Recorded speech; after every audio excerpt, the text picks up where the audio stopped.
এখানে আমার চাইতে বেশি জনপ্রিয় আমার বউ। নির্বাচনের মৌসুম শুরু হয়ে গিয়েছে।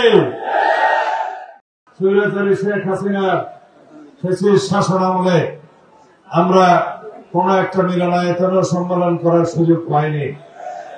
পুলিশি বাধা, বিভিন্ন রকম নিষেধাজ্ঞার কারণে, ভয় ভীতির কারণে আমরা উন্মুক্ত পরিবেশে রাজনীতি করার সুযোগ পাইনি। রাজনীতি মন্দির ছিল কারাগারে, রাজনীতি নির্বাসিত ছিল লন্ডনে, রাজনীতি নির্বাসিত ছিল শিলংয়ে।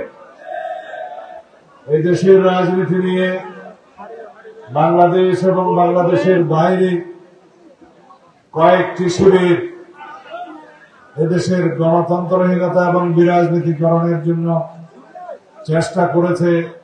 বাংলাদেশকে করাত রাজ্যে পরিণত করার জন্য অবিরাম বিভিন্ন রকমের ষড়যন্ত্র করেছে। সাংবিধানিক প্রক্রিয়ায় বাংলাদেশের গণতন্ত্রকে কবর দিয়েছে। সাংবিধানিক প্রক্রিয়ায় এবং তথাকথিত আমি ডামি এবং ভোটারবিহীন নির্বাচন এবং নিশিরাতের নির্বাচনের মধ্য দিয়ে গণতন্ত্রকে নির্বাসিত করেছে, গণতন্ত্রের কবর রচনা করেছে শেখ হাসিনা।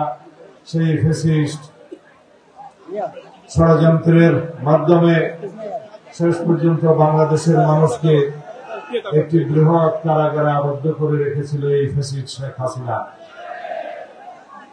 সারা বাংলাদেশটাই একটা কারাগারে পরিণত হয়েছিল। বাংলাদেশের এই রাজনীতিহীনতার যে সংস্কৃতি গড়ে উঠেছিল তার মধ্যে গণতন্ত্রের ফুল বিকশিত হয়নি। আজকে আমরা এমন একটা পরিবেশে সম্মেলন করছি, অন্যান্য যারা রাজনীতিক দলের নেতৃবৃন্দ আছে তাদেরকেও যদি আমরা আজকে এখানে দাওয়াত দিতে পারতাম, খুশি হতাম। আসুন, সারা বাংলাদেশের সকল গণতন্ত্রকামী সকল রাজনৈতিক দল আপনারা দেখে যান কি উন্মুক্ত পরিবেশে বাংলাদেশের গণতন্ত্র হাসছে, কি উন্মুক্ত পরিবেশে বাংলাদেশের গণতন্ত্র বিকশিত হচ্ছে। আমরা আলাপ আলোচনা করব, আমাদের মধ্যে ভিন্নমত থাকবে, কিন্তু আলাপ আলোচনার মধ্য দিয়ে আমরা গণতন্ত্রকে শক্তিশালী করব, গণতান্ত্রিক যাত্রাপথে আমরা হাঁটবো এবং গণতন্ত্রকে শক্তিশালী করার মধ্য দিয়ে এই দেশকে একটি সমৃদ্ধ দেশে পরিণত করব। নির্বাচন নিয়ে কথা হচ্ছে, নির্বাচনের মৌসুম শুরু হয়ে গিয়েছে, নির্বাচনের সময়সীমা ঘোষণা হয়ে গেছে, নির্বাচনের তফসিল ডিসেম্বরের প্রথমার্ধে ঘোষিত হবে ইনশাআল্লাহ। এখন আপনারা প্রতি ঘরে ঘরে যাবেন, ধানের শেষের পক্ষে সালাম দিবেন। কেউ কেউ বক্তৃতা দিয়েছে এখানে আমার চাইতে বেশি জনপ্রিয় আমার বউ, তাহলে আমার নির্বাচন করার দরকার নাই, যে জিতবে তাকে নির্বাচন করতে হবে ইনশাআল্লাহ। আরো বলেছে যদি আমার সন্তান আসে তারাও নাকি বেশি ভোট পাবে, কিন্তু এটা গণতন্ত্রের ভাষা না।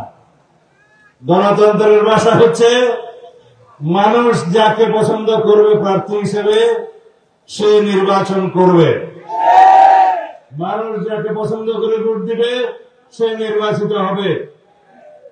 আপনাদের সন্তানের বউ হিসাবে আপনারা খুব দুঃসময়ে 2008 সালে আপনাদের পুত্রবধূকে আপনারা আমার চাইতে বেশি ভোট দিয়ে জাতীয় সংসদে নির্বাচিত করেছিলেন।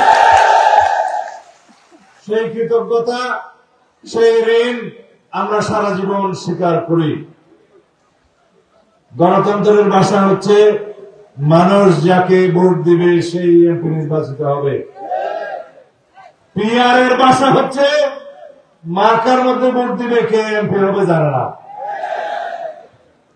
সেই পিআর তো বাংলাদেশের মানুষ গ্রহণ করে নাই। কেউ কেউ পিআর পিআর বলে এখনো গলা ফাটাচ্ছে। উদ্দেশ্য কিন্তু পিআর না, উদ্দেশ্য হচ্ছে পিআর পিআর করে যদি কিছু পায়। যাই হোক, আমরা আলাপ আলোচনা করব। যে সমস্ত ভাইয়েরা, যে সমস্ত রাজনৈতিক দলেরা পিআর পিআর করে আপনারা হয়রান পরেশান হয়ে যাচ্ছেন, আসুন আলাপ আলোচনা করি। আপনাদের কি দাবি দেওয়া আছে সে সমস্ত আমরা শুনবো এবং আমরা গণতন্ত্রকে প্রতিষ্ঠা করব।